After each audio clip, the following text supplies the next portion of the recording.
Selamat siang teman-teman semuanya, apa kabar? Perkenankanlah saya Imam Setiadi. Dalam kesempatan ini akan bicara mengenai pasar uang. Apa sih yang disebut dengan pasar uang itu? Tentunya dalam kehidupan sehari-hari kita sering mendengar apa yang disebut dengan pasar uang, baik dari media elektronik yang ada maupun media koran. Kita tentu tahu, tak asing lagi ya, kita mendengarkan sering disebut dengan pasar uang. Pasar sendiri adalah suatu tempat atau mekanisme di mana barang jasa itu ditawarkan untuk dijual oleh para penjual kepada para pembeli. Sedangkan uang adalah alat yang digunakan dalam pertukaran barang dan jasa tersebut. Uang itu merupakan simbol kekuatan ekonomi suatu negara dan berperan penting dalam sistem keuangan global. Kemudian, apakah berarti bahwa pasar uang itu adalah tempat untuk mentransaksikan uang? Nah, ini tentunya akan saya jelaskan lebih lanjut. Jadi, pasar uang atau money market itu adalah tempat yang mempertemukan antara permintaan dan penawaran dana-dana atau surat berharga jangka pendek dalam jangka waktu kurang dari atau sama dengan 1 tahun. Jadi di pasar uang, pihak yang membutuhkan dana dalam jangka waktu pendek, yaitu di bawah atau sama dengan 1 tahun, dapat meminjam kepada pihak yang mempunyai dana berlebih dengan tingkat bunga tertentu sebagai imbalannya. Memang pasar uang merupakan tempat di mana suatu pihak meminjam dana dari pihak lainnya dengan tingkat bunga tertentu untuk jangka waktu di bawah 1 tahun. Pasar uang menurut Peraturan Bank Indonesia nomor 18 tahun 2016 tentang pasar uang menyebutkan pasar uang ialah bagian dari sistem keuangan yang bersangkutan dengan kegiatan perdagangan, pinjam-meminjam, atau pendanaan dalam jangka waktu pendek, yaitu sampai dengan 1 tahun, bisa dalam mata uang rupiah atau valuta asing, yang berperan dalam transmisi kebijakan moneter, mencapai stabilitas sistem keuangan dan kelancaran sistem pembayaran. Jadi pasar uang ini yang sering kita dengarkan atau kita pahami sehari-hari ini memang mempunyai fungsi, yaitu satu sebagai fungsi likuidasi. Jadi fungsi likuiditas ini menjembatani antara pihak yang kelebihan dana dengan pihak yang kekurangan dana dalam jangka waktu yang pendek. Sedangkan yang kedua adalah mempunyai fungsi investasi. Kemudian selain itu mempunyai fungsi sebagai sarana implementasi kebijakan baik moneter maupun fiskal. Jadi teman-teman, dalam pasar uang itu tentu di dalamnya juga selain ada barang yang ditransaksikan, tentunya kita harus bisa mengetahui siapa saja sih yang terlibat dalam pasar uang itu. Siapa pelaku pasar uang itu? Yang pertama ada pemerintah, kemudian ada bank, ada perusahaan umum, bisa perusahaan asuransi, ada yayasan, bisa dana pensiun, bisa lembaga keuangan lain non-bank seperti koperasi. Kemudian ada masyarakat lokal maupun masyarakat asing. Kemudian harus kita ketahui juga bahwa dalam pasar uang itu tentunya kita mau tahu kan apa sih yang diperdagangkan di dalamnya itu apa. Jadi instrumen pasar uang itu diantaranya ada satu adalah misalnya surat berharga pasar uang SBPU. Kemudian ada sertifikat Bank Indonesia atau sering disingkat SBI. Ada sertifikat deposito, ada banker acceptance, ada promissory notes, treasury bills, call money, dan commercial paper. Itulah instrumen yang ada dalam pasar uang. Apa sih yang disebut surat berharga pasar uang atau SBPU? SPBU sendiri adalah surat berharga terbitan bank yang ditandatangani oleh nasabah sebagai surat jaminan pelunasan utang. Jadi SPBU umumnya ini diperjualbelikan antara bank komersial atau lembaga keuangan non-bank, Bank Indonesia, serta masyarakat umum yang telah memenuhi persyaratan dari Bank Indonesia. Ada dua macam SPBU ini, yaitu contoh surat sanggup dan surat wesel. Keduanya memiliki pengertian yang sama, yaitu surat berharga yang berisi kontrak suatu pihak untuk membayarkan sejumlah uang kepada pihak lainnya.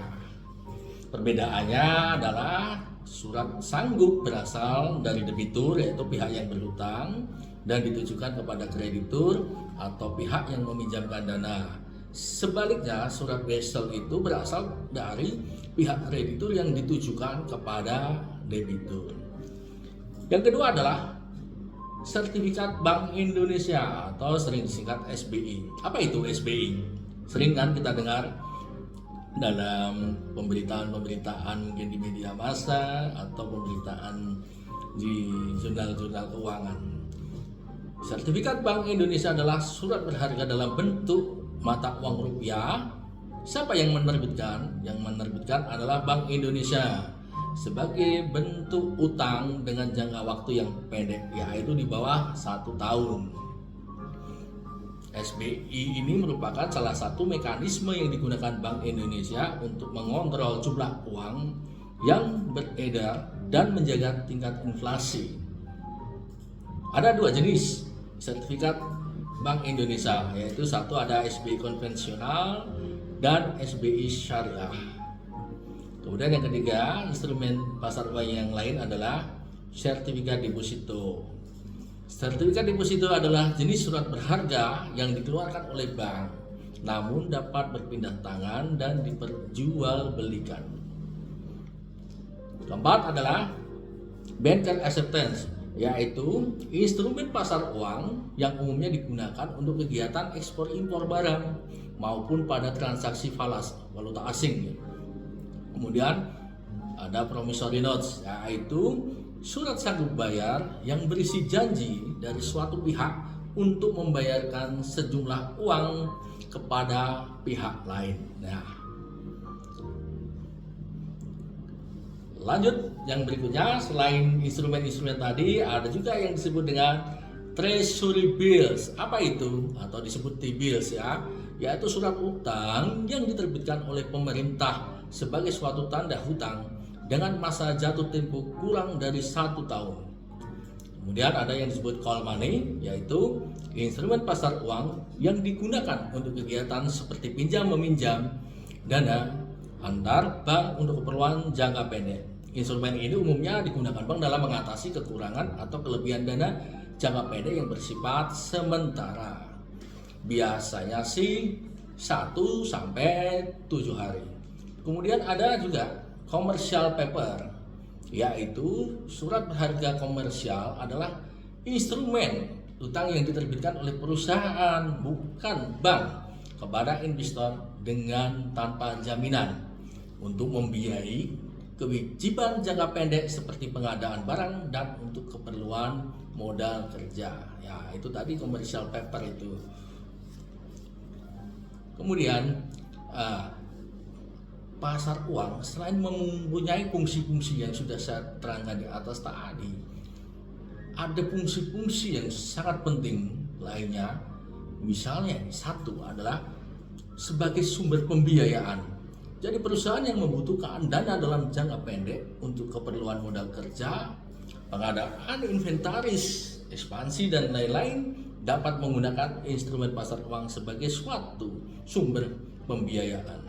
Kemudian sebagai fasilitator dan mediator, investor asing dapat menggunakan instrumen pasar uang untuk menyalurkan pinjaman jangka pendek kepada perusahaan-perusahaan di Indonesia tanpa perlu mengurus dokumen yang ribetnya minta ampun. Nah, ini sering digunakan ini untuk investor asing. Kemudian sebagai sarana pemerintah mengendalikan jumlah uang yang beredar. Tadi sudah disebutkan ya fungsi-fungsi yang sebelumnya di awal ya. Kemudian sebagai suatu sarana untuk menghimpun dana masyarakat. Instrumen pasar uang tidak hanya diperuntukkan untuk pemerintah, bank atau lembaga keuangan non-bank, perusahaan dan investor asing saja, tetapi juga terbuka untuk masyarakat umum. Kemudian fungsi yang lain menjaga likuiditas ini maksudnya adalah ketika bank kekurangan dana jangka pendek, maka bank dapat menggunakan instrumen pasar uang, ya. Seperti instrumen pasar uang yang disebut tadi adalah call money, ya, untuk meminjam uang kepada bank lain sehingga bank tersebut dapat memenuhi kewajiban jangka pendeknya dan menjaga tingkat likuiditasnya. Sedangkan fungsi pasar uang sebagai sarana investasi itu, masyarakat umum dapat membeli instrumen pasar uang seperti SBI, SPBU untuk mendapatkan imbalan bunga dengan risiko yang sangat rendah. Jadi memang masyarakat yang mempunyai simpanan atau mungkin dana cadangan yang kira-kira dalam jangka pendek, ya. Kalau jangka panjang tentunya banyak dibelikan aset, misalnya aset tanah, aset emas. Tapi dalam jangka pendek bisa dimanfaatkan untuk bertransaksi di pasar uang. Jenis pasar uang, kalau kita lihat dari sistem yang digunakan, pasar uang ini terbagi menjadi dua jenis. Ada pasar uang konvensional maupun pasar uang syariah. Pasar uang konvensional pada dasarnya mencakup semua instrumen pasar uang yang sudah saya sebutkan di atas. Itu ada di pasar uang konvensional, ya, di mana bisa mendapatkan instrumen-instrumen yang ada dalam pasar uang. Kemudian pasar uang syariah adalah pasar uang yang hanya memperdagangkan surat-surat berharga syariah dengan jangka waktu di bawah 1 tahun, misalnya sertifikat Bank Indonesia Syariah atau SBS dan sertifikat deposito syariah. Nah, sementara jika kita lihat nih dari jenis mata uang yang digunakan, pasar uang juga dapat dibedakan menjadi pasar uang domestik yang sepenuhnya menggunakan mata uang rupiah dan pasar valuta asing yang dapat menggunakan mata uang rupiah dan mata uang asing. Nah, inilah teman-teman, mungkin sekilas pandang tentang pasar uang yang ada di Indonesia, ya. Memang pasar uang ini jangan disamakan dengan pasar modal, ya. Dua hal yang berbeda, ya. Kalau pasar uang tadi instrumen dalam jangka waktu yang kurang dari 1 tahun, sedangkan pasar modal sendiri adalah instrumen dalam jangka waktu yang lebih dari 1 tahun. Jadi instrumennya pun beda antara pasar uang dengan pasar modal, ya. Kalau instrumen pasar uang tadi ada, misalnya ada SBI, deposito, SBPU, promissory note dan lain-lain. Sedangkan dalam instrumen pasar modal ini ada reksadana, saham, obligasi, dan derivatif. Nah, otoritasnya juga berbeda. Sedangkan otoritas tertinggi yang mengontrol segala transaksi pasar uang di Indonesia itu adalah Bank Indonesia. Sedangkan otoritas tertinggi pasar modal itu adalah Bursa Efek Indonesia yang berkoordinasi dengan Otoritas Jasa Keuangan atau OJK. Berinvestasi di instrumen pasar uang memiliki potensi keuntungan dan resiko yang relatif lebih rendah dibandingkan di pasar modal. Karena di pasar modal memiliki potensi keuntungan dan resiko yang tinggi. Mungkin keuntungannya tinggi tapi resikonya juga lebih tinggi. Pada prinsipnya investasi apapun itu, bila mana keuntungannya itu tinggi, tentunya mempunyai resiko yang lebih tinggi. Jadi teman-teman bila mempunyai dana dalam jangka pendek atau mungkin sifatnya darurat, bisa dialokasikan dulu ke pasar uang, ya, bisa beli SBI atau dan lain-lainnya. Jadi kesimpulan yang ingin saya sampaikan adalah bahwa pasar uang itu adalah tempat di mana mempertemukan antara pihak yang membutuhkan dana dengan pihak yang mempunyai kelebihan dana. Di pasar uang, instrumen diperdagangkan adalah surat berharga dalam jangka pendek dengan jangka waktu kurang dari 1 tahun, ya. Sedangkan di pasar modal bisa lebih dari 1 tahun dengan resiko. Dan dibandingkan dengan pasar modal, instrumen pasar uang mempunyai risiko yang relatif lebih rendah, namun dengan tingkat return yang lebih rendah pula. Jadi kalau kita mau memilih nih, mau berinvestasi di pasar uang atau di pasar modal, tentunya juga harus mempertimbangkan risiko-risikonya. Ya, itulah tadi teman-teman sekilas tentang pasar uang dan pasar modal. Jadi teman-teman bisa membedakan apa sih yang masuk dalam kategori pasar uang dan apa yang masuk dalam kategori pasar modal. Oke, sekian dan terima kasih dari saya Imam Setiadi. Sampai jumpa.